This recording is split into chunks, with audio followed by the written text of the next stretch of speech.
Juice, lasang royal. Sige, subukan natin. Let's go. So yun, meron ako ditong Delight, orange juice, and syempre baso natin ng baso.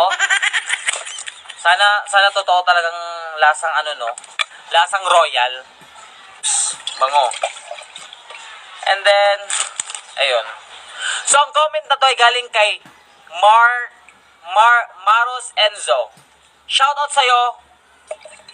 Sana lasang royal to. Tapos last one. Ayan. Siguro okay na to. And then, isa natin ang orange juice. Ayan. Bango ah. So, inubos ko siya guys. Para talaga lasang para kakulay niyang royal. And then, haluin natin siya.